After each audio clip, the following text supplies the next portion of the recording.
Bonjour, dans cette capsule, je vous montre comment faire de la rétroaction et de la correction des travaux qu'on a demandé à nos étudiants dans le module Devoirs. Donc, en accédant à Devoirs, on a les travaux qu'on a demandés. Au bout, à droite, on va voir combien il y en a qui ont été remis. Donc, si je clique sur un devoir, je vais voir tous les étudiants qui ont remis le travail.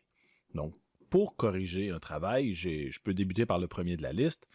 Je clique sur « Remis » et on va voir le document de l'élève apparaître. Dans ce contexte-là, ici, bon, c'était une feuille blanche que j'avais fournie dans le devoir et il devait compléter le résumé directement là. Alors, vu que j'ai utilisé un barème, une grille de correction, mais je vais pouvoir corriger à l'aide de ce barème-là. Donc, dans mon barème, j'ai 4 composantes. Donc, quand je circule à travers les composantes, et chacune des composantes est décrite sur une échelle de 0 à 4 avec une grille de correction. C'est fictif, mais ça me permet de, exemple, en lisant le document, je dis, bon, la composante 4, je trouve que, bon, elle comporte tous les éléments. La 3, il en manque un, ou il est plus ou moins précis. Le deuxième, il en manque un, puis la première, elle est correcte. Eh bien, selon le pointage que j'ai accordé à chacune et selon le pointage relatif, eh bien, ça donne un résultat à l'élève. En utilisant le barème, pour chacune des composantes ou des éléments ou objectifs qu'on a mis, on a une rétroaction possible. Donc,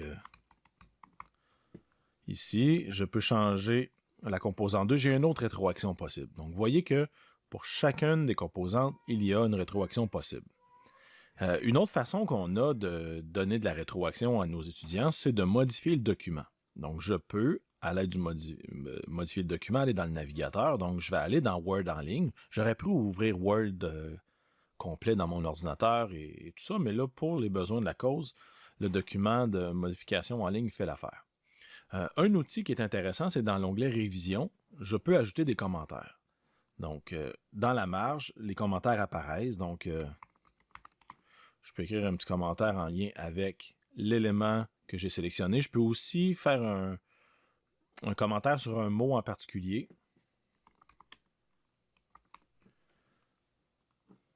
Et là, bien, quand j'affiche les commentaires, on va voir les commentaires dans la marge. Et bien, quand je clique sur le commentaire, je vois qu'il s'applique à un mot en particulier. Donc ça, c'est une des façons de travailler. Il existe aussi la façon de travailler avec Word, de dire, je vais utiliser la police rouge, exemple, pour écrire des commentaires d'évaluation. Je peux aussi peut-être venir dire, moi j'utilise, exemple, le marqueur rouge pour dire, il y a une erreur là. Donc, c'est à prendre en compte avec les étudiants de dire, eux, ils n'utilisent que le noir pour écrire et vous réservez les autres couleurs. Vous pouvez écrire à la suite, faire un Enter, espacer. Donc, vous avez la possibilité de prendre l'espace pour écrire des commentaires. Donc, c'est une façon qu'on a de créer de la rétroaction à nos étudiants. Dans le contexte ici, on ne peut pas rajouter de notes audio, mais on pourrait utiliser peut-être d'autres outils éventuellement pour le faire.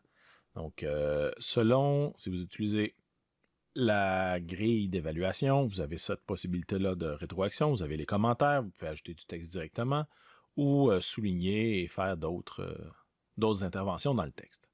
Quand on clique sur « Terminer », donc quand l'évaluation est faite avec la grille, on va arriver avec le résultat qui s'écrit et on a aussi une rétroaction globale. Donc, on peut faire une rétroaction globale pour le travail. Et c'est terminé. Ne cliquez pas sur le bouton « Retourner » parce que c'est pas retourner la note à l'étudiant. Ça pourrait porter à confusion, j'en conviens. C'est de retourner le travail à l'étudiant pour qu'il puisse reprendre quelque chose. On peut dire, non, là, tu mérites, surtout s'il a été remis avant la date, on pourrait dire, je te le retourne, prends le temps de bien faire ton travail. On va te donner une chance. Donc, c'est comme ça qu'on va être capable de faire l'évaluation. Si jamais on est intéressé, on peut voir l'historique. Donc, on voit que l'étudiant ici n'a pas pris beaucoup de temps parce qu'il a été assigné, a été consulté, il a été remis. Donc, on peut dire, d'où vient le texte? Alors, c'est une façon de consulter l'historique du travail de l'étudiant. Quand on veut passer à un autre étudiant, eh bien, on peut afficher la liste ici. Là, j'ai juste un étudiant dans mon cours. Mais sinon, avec les flèches, on peut passer d'un à l'autre et le travail change en fonction de l'étudiant qu'on choisit. Donc, on peut faire le tour de notre groupe au complet. Quand on fait terminer, donc les résultats sont rentrés et l'étudiant de son côté, lui,